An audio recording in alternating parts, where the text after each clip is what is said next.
کوئی آدمی کسی سپر اسٹور میں جاتا ہے نا تو وہ دیکھتا ہے کہ بھائی مجھے کوئی امپورٹڈ چیز چاہیے، جو جاپان سے کوئی چیز آئی ہوگی نا، گاڑیاں ہم دیکھتے ہیں تو کہتے ہیں وہی جاپانی گاڑی خریدنی ہے۔ کیوں جاپانی گاڑی کیوں خریدتے ہیں؟ پاکستانی کیوں نہیں خریدتے؟ کوئی آپ نے دودھ خریدنا ہے، آپ نے کوئی چاکلیٹ خرید، جو آپ نے کچھ خریدنا ہے تو ترجیح ہماری یہ ہوتی ہے اگر میرے پاس پیسے ہوں کہ میں یورپ سے آئی ہوئی کوئی چیز خریدوں۔ کیوں؟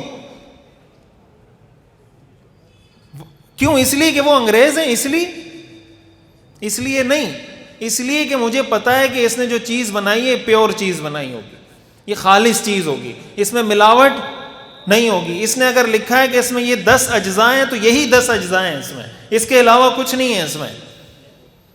اس کی سچائی، اس کی امانت داری کی وجہ سے ہم اس کی پروڈکٹ خریدتے ہیں، اور کسی پاکستانی کی پروڈکٹ ہم اس وجہ سے نہیں خریدتے کہ یار پاکستانی پروڈکٹ ہے اس کا مطلب اس میں گڑبڑ ہے۔ تو ہماری جو معیشت ترقی نہیں کر رہی اور ان کی جو معیشت ترقی کر رہی ہے وہ پینٹ پہننے کی وجہ سے یا داڑھی منڈانے کی وجہ سے نہیں، وہ سچ بولنے کی وجہ سے ترقی کر رہے ہیں۔ آپ چاہے یہ شلوار قمیض پہنے، چاہے آپ پینٹ شرٹ پہنے، اگر آپ سچ نہیں بولیں گے آپ کی معیشت ترقی نہیں کرے گی۔ آپ یہ کپڑے پہنے، پینٹ شرٹ پہنے، سچ بولیں، امانت داری سے کام لیں، آپ کی معیشت ترقی کرے گی۔ اللہ کا جو نظام ہے نا، یہ فطرت کا نظام ہے، یہ فطرت کا قانون ہے، یہ کسی کے لیے بدلتا نہیں ہے۔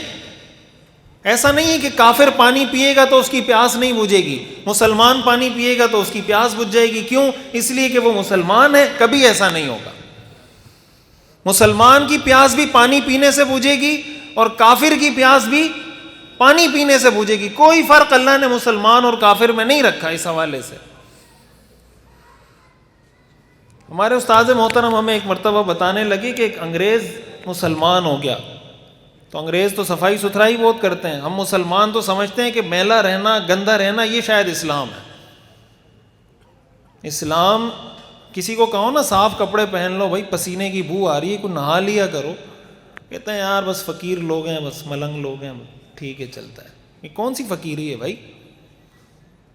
حدیث میں آتا ہے رسول اللہ صلی اللہ علیہ وسلم نے اس شخص کو مسجد کے قریب آنے سے منع کیا ہے جس نے پیاز کھایا ہو۔ پیاز کی بدبو ہوتی ہے کسی کے منہ سے، بہت کسی کے منہ سے لگ کے بات کریں تو آپ کو بدبو آئے گی پیاز کی۔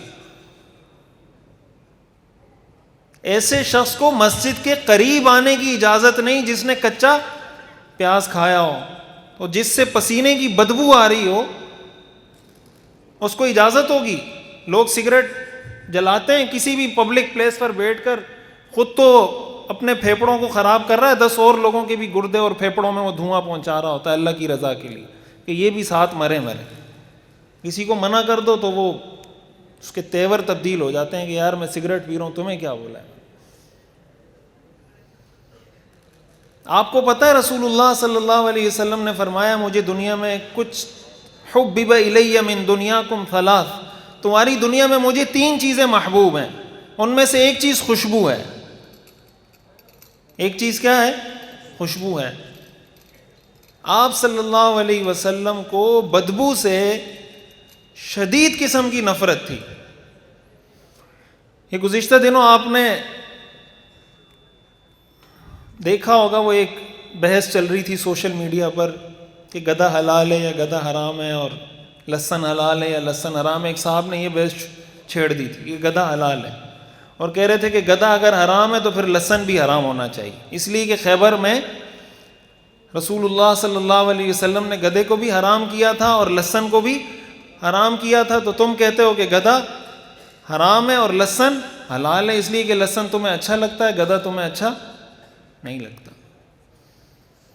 تو اسی حدیث میں، وہ صحیح بخاری کی حدیث ہے، صحیح مسلم کی حدیث ہے کہ جب رسول اللہ صلی اللہ علیہ وسلم نے لہسن کے بارے میں صحابہ کو منع کیا کہ لہسن نہ کھایا کرو، تو صحابہ نے اعلان شروع کر دیا کہ لہسن حرام ہو گیا، لہسن حرام ہو گیا، لہسن حرام ہو گیا، ایک دوسرے کو بتانا شروع کر دیا۔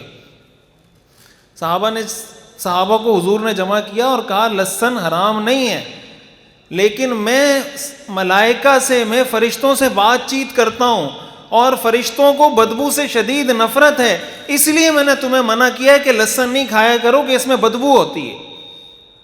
خود حضور صلی اللہ علیہ وسلم نے صراحت کر دی، یہ صحیح مسلم اور صحیح بخاری کی انہی حدیثوں میں موجود ہے جن میں یہ موجود ہے کہ گدھا حرام ہے اور لہسن حرام ہے، اسی میں وضاحت ہے کہ لہسن حرام نہیں ہے۔ تو اس کے منع کرنے کی جو وجہ حدیث میں بتائی گئی وہ کیا ہے کہ اس میں بدبو ہوتی ہے، کہ وہ آدمی کھائے کچا لہسن اگر کھائے تو منہ سے بدبو آتی ہے۔